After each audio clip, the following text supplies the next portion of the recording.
All right, let's jump right into this explainer. If you've spent literally any time online lately, you've probably been totally flooded with all these new AI business models, right? You know the ones. Use this tool, sell that product, build this agency. It's a lot.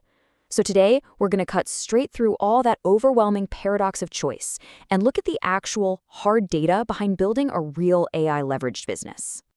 To help organize the chaos of the internet, here's how we're breaking things down. 1. The time for money trap. 2. AI as the ultimate multiplier. 3. Evaluating AI side hustles. 4. B2B services and automations. 5. The digital asset advantage. And finally, 6. The million-dollar math. Okay, starting right off with section 1, the time for money trap. Look, there is a massive fundamental difference between just renting out your time and actually building a wealth engine. Millions of people turn to whatever's easiest to escape the 9-to-5 grind, like food delivery or ride-sharing apps. But here's the catch. You aren't building an asset there. You're just directly exchanging your absolutely most limited resource, which is your time, for cash. Sure, those rideshare apps love boasting about gross earnings of around $22 an hour, but let's do the brutal math here. After gas, tires, and the depreciation of your car, drivers actually net just $15 to $18 an hour.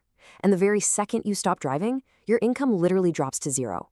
That's the ultimate trap of pure time-for-money gigs.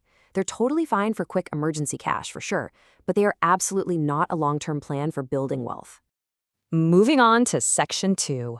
AI, the ultimate multiplier. We need to get one thing straight right away. AI is not some magic money machine that just runs on autopilot while you sit on a beach somewhere. Think of it more like a really high-powered tractor. It makes plowing the field infinitely faster, but guess what? You still have to learn how to drive it. It multiplies your effort. It doesn't just replace it. The true advantage right now isn't about perfectly guessing exactly which niche is going to win out in 5 years. It's about getting your hands dirty and becoming an early adapter today. Look at history, right? Massive wealth flowed to the people who jumped early into social media back in 2005, mobile apps in 2010, and e-commerce in 2020. Well, AI is that exact same tidal wave for 2026. The absolute biggest risk you can take right now is just standing completely still. Which brings us to section 3, evaluating AI side hustles. To figure out which opportunities actually matter, we're going to borrow this brilliant grading system from the source material called the CLEAR method. It objectively scores hustles on 5 metrics. C is for competition. Is the market already flooded? L for longevity. Will this even be a thing in 5 years? E is for effort. What's the barrier to entry? A for autonomy. Can it run while you sleep? And R for recurring.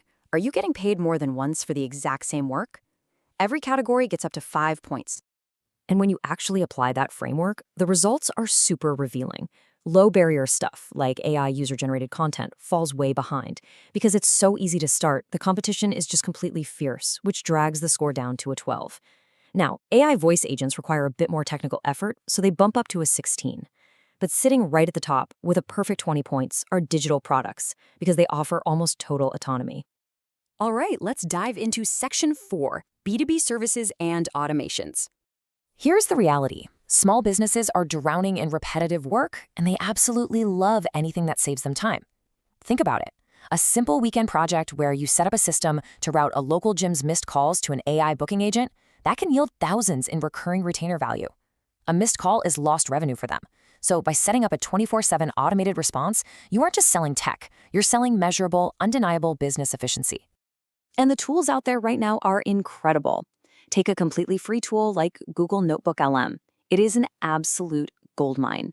You can literally take a dense, boring 100-page report and instantly turn it into engaging audio or a strategic consulting brief.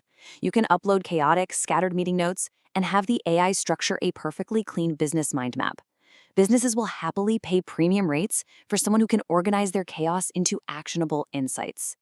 But it's crazy because like 90% of people out there are totally missing the boat on this potential. The average user just treats AI like a glorified calculator to get free PDF summaries. But the power user? Actually, scratch that. They treat it more like an entire, highly staffed research and production department delivering agency-quality results at 10 times the normal speed. So let's look at section 5, the digital asset advantage. Now, if dealing with clients just isn't your jam, this is where we enter the realm of building digital assets. This completely shatters that bond between your time and your money. The absolute magic of this model is that creating one copy or 1,000 copies requires the exact same amount of effort. You use AI to rapidly draft a super high value asset, maybe a specialized resume template or a clever prompt pack, and you only do that heavy lifting exactly once. This perfectly explains why digital products score a perfect 5 for autonomy. You are completely decoupling your time from your earning potential. Think about it. If you sell a $500 product, you literally only need 20 sales to hit 10,000 bucks a month with zero extra labor on your end. Your product just lives on the internet, automatically processing transactions while you sleep. All right, let's tie this whole thing together with section 6, the $1,000,000 math. So, fun fact, 41% of side hustlers blow their extra money on discretionary fun. Concert tickets, upgrading to the newest phone, that sort of thing. But what happens when you flip the script and treat that income as an actual investment vehicle? Most people think a side hustle is just about buying extra stuff. We want to show you how a side hustle actually buys your freedom. Before you even start, you've got to run your idea through these 3 critical wealth questions. First, does it pay more than what you'd make working overtime at your day job? If not, fix the day job first. Second, does it scale past your physical calendar? And third, does it build an asset that you actually own, like an audience, a client list, or digital IP? If the answer is no, then honestly, you just have a hobby with a paycheck, not a wealth engine. Get this, the average American side hustle pulls in exactly 885 bucks a month.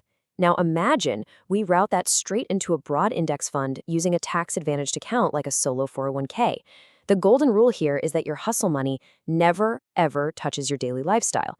You live off your day job, and you use this extra $885 purely for offense, letting it grow tax-free.